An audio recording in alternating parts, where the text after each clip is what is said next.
Bonjour à chacun, chacune, vous allez bien? La forme? Merci d'avoir consacré ce temps pour être là cet après-midi. On vous bénit, on bénit vos ministères, vos engagements, dans quelque niveau que ce soit, et on prie que la faveur de Dieu soit sur vous.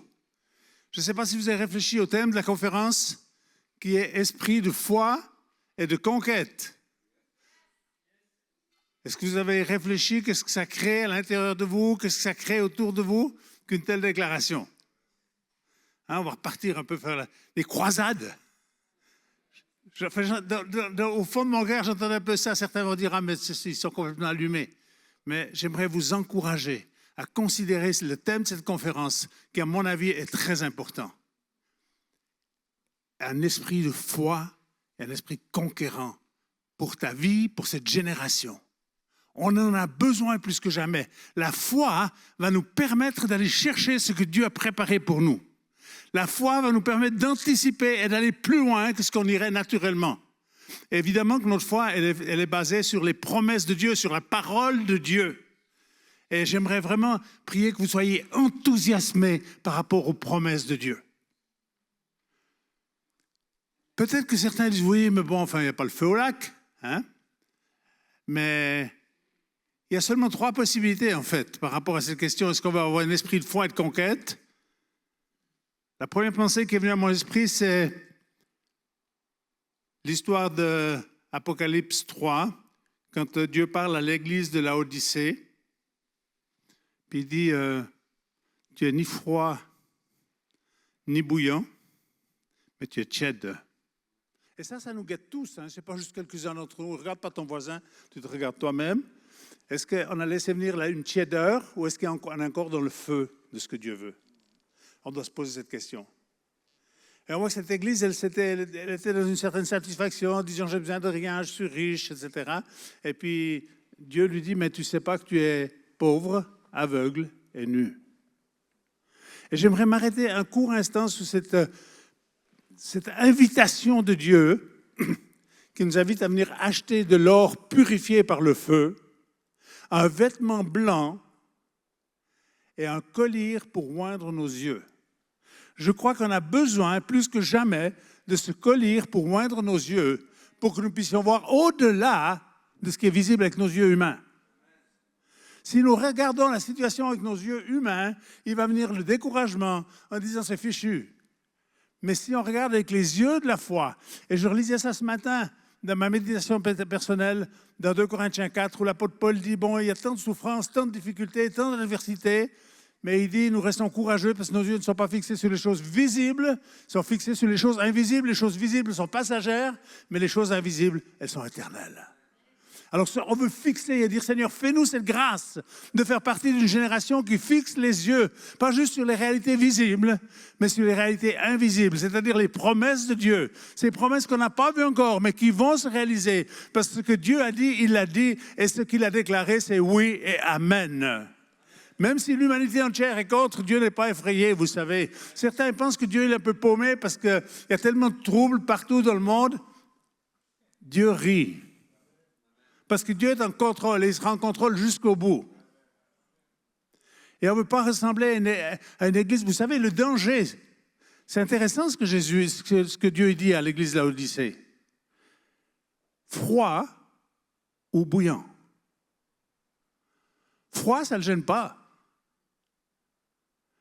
Chaud, il se réjouit. Mais ce que Dieu n'aime pas, c'est la tiédeur. Et ce qui est tiède, ce n'est pas quelque chose qui était froid, c'est quelque chose qui était d'abord à un moment donné chaud, qui s'est refroidi. Et ça nous guette, frères et sœurs.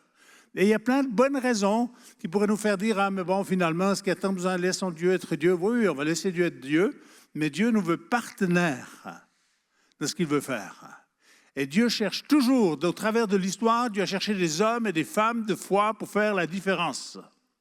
Et j'aimerais t'encourager à ton niveau, à toi, chacun à son niveau, chacun selon le mandat que Dieu va lui donner, à être un homme, une femme pleine de foi et un désir de dire, Seigneur, on veut être conquérant pour toi, pour que le royaume de Dieu soit manifesté de plus en plus. Oui, mais est-ce qu'il y a vraiment nécessaire? Que dit la parole de Dieu à ce sujet? Je vais lire un verset et je lirai ensuite un petit peu le contexte du verset. Je vais vous dire ce qui va se passer, la dernière chose que Jésus mentionne par rapport à la fin des temps sur la terre. Matthieu 24, verset 14. Mais celui qui persévérera jusqu'à la fin sera sauvé. Cette bonne nouvelle du royaume sera prêchée dans le monde entier pour servir de témoignage à toutes les nations. Alors viendra la fin.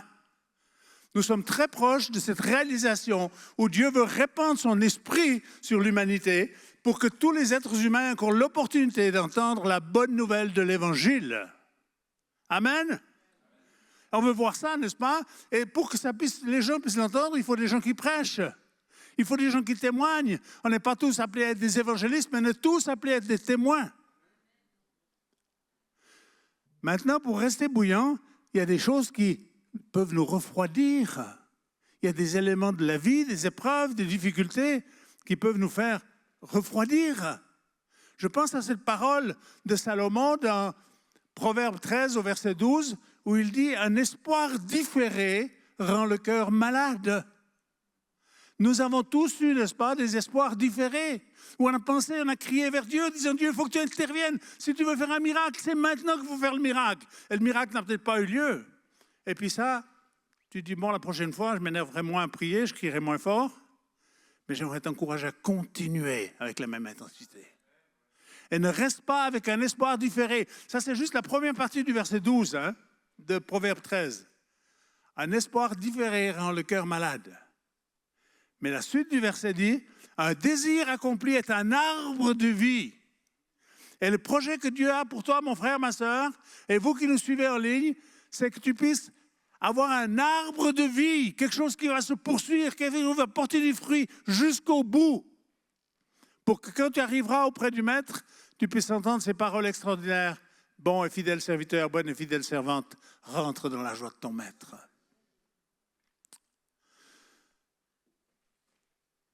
J'étais très surpris et j'ai hésité de le lire, mais je veux le lire parce que je crois que c'est le temps de lire ces textes-là. Je vais lire les premiers versets de Matthieu 24.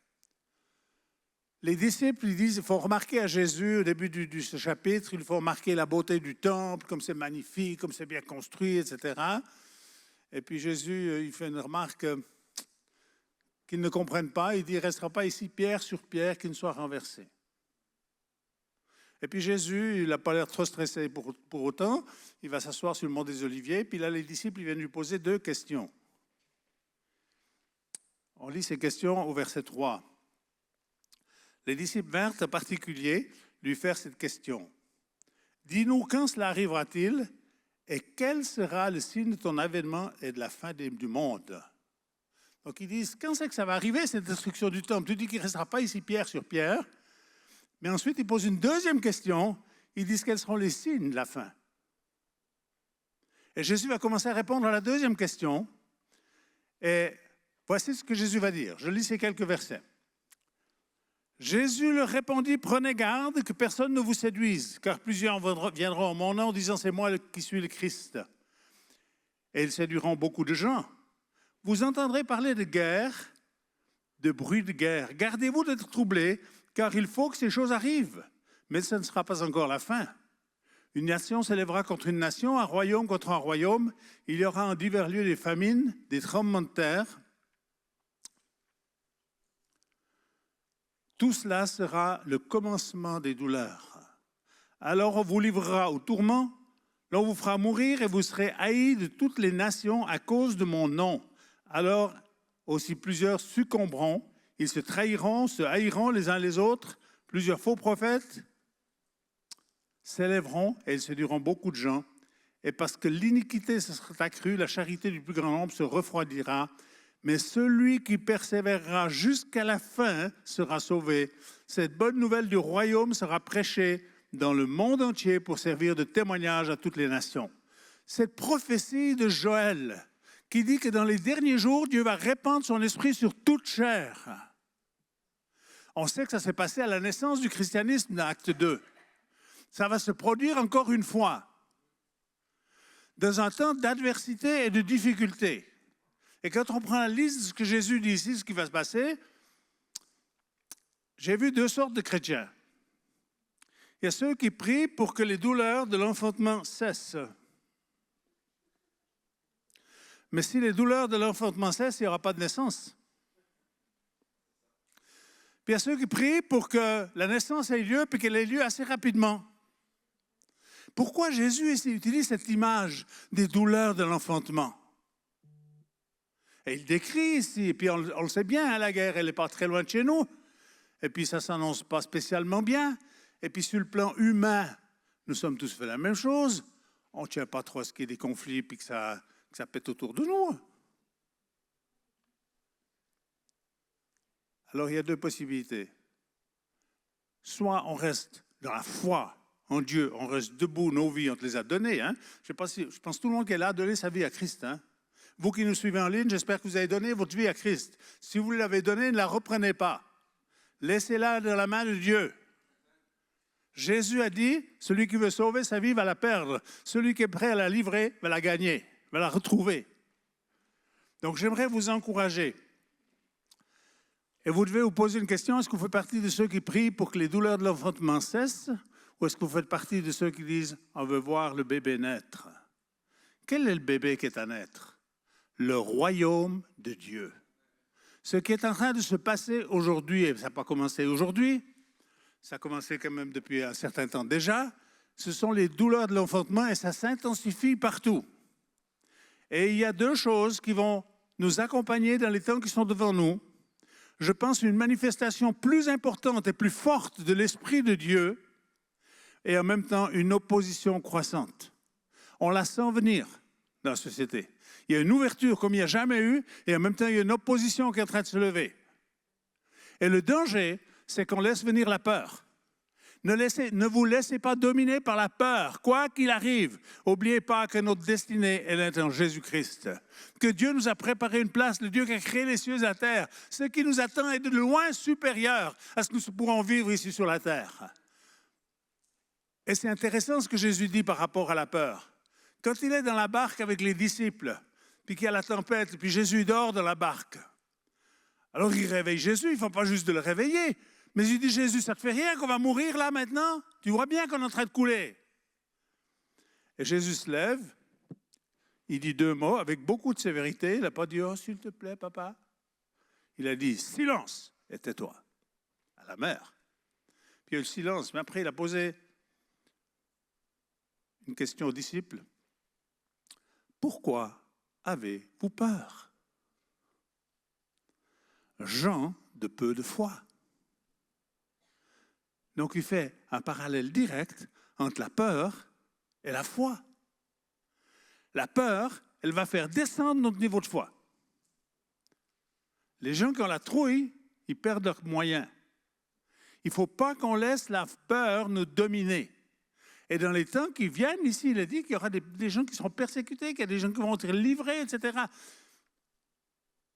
N'oublions pas que tout ce que les humains pourraient nous faire, même de nous prendre notre vie, on n'aura pas perdu grand-chose. Parce que ce qui nous attend là-haut dépasse tout ce que nous pouvons imaginer. Et j'aimerais vous encourager, frères et sœurs, vous qui nous suivez en ligne, j'aimerais vous encourager cet après-midi. Restez attachés au Seigneur. Ne laissez pas la peur, ne laissez pas la panique, l'atmosphère ambiante. Puis dire, bien sûr qu'on aimerait que la guerre elle cesse en Ukraine.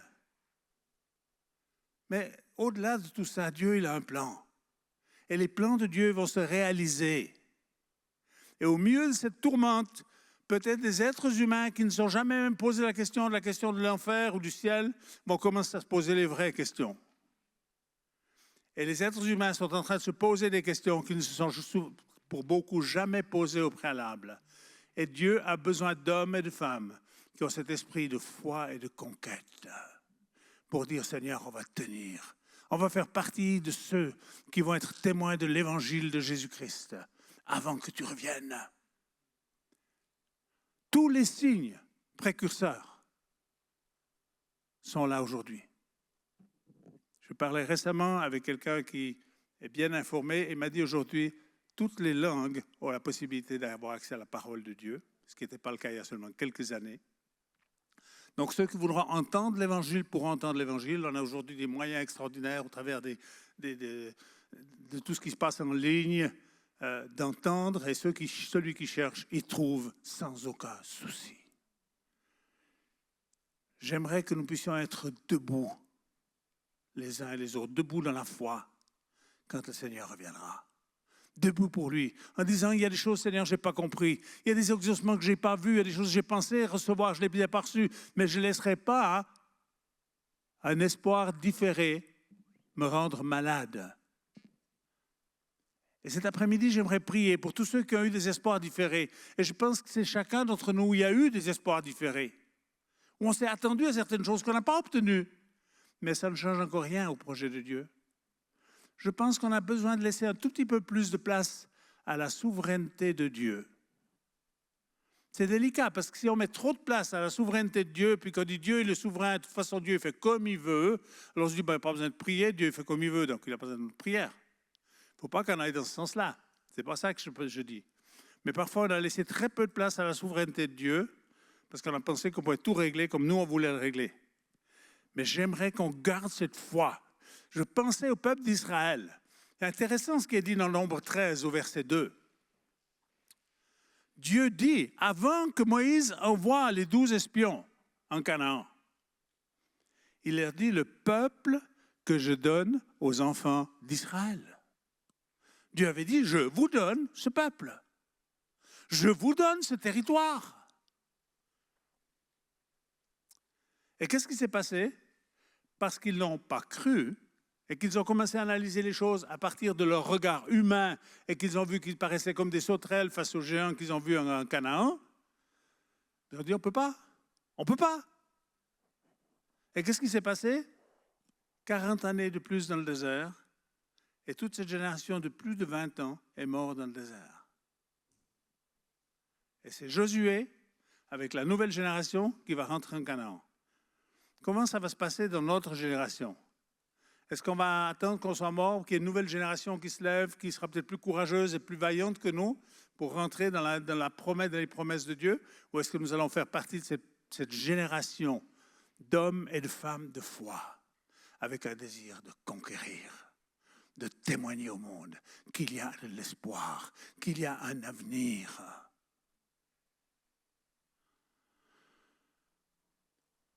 J'ai entendu le témoignage d'une personne, la personne suivante. C'est une personne qui, à Lausanne, distribuait des traités.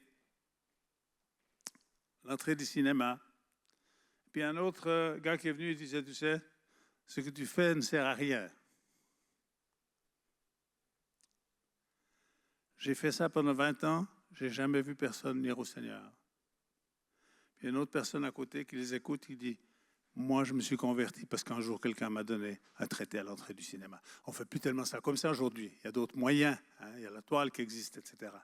Mais on est surpris. Dieu peut utiliser chacun et chacune d'entre nous à son niveau. Un esprit de foi et de conquête.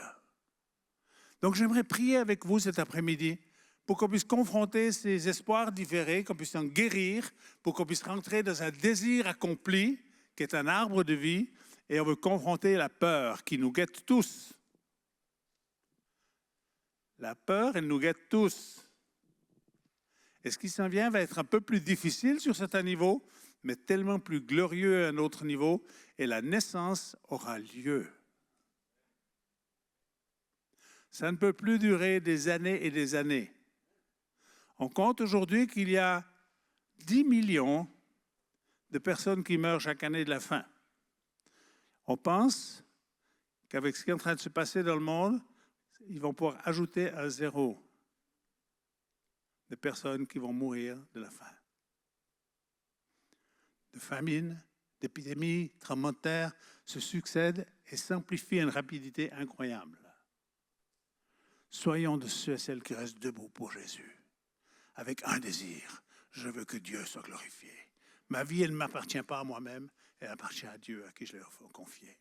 J'aimerais vous inviter à vous lever et j'aimerais prier avec vous.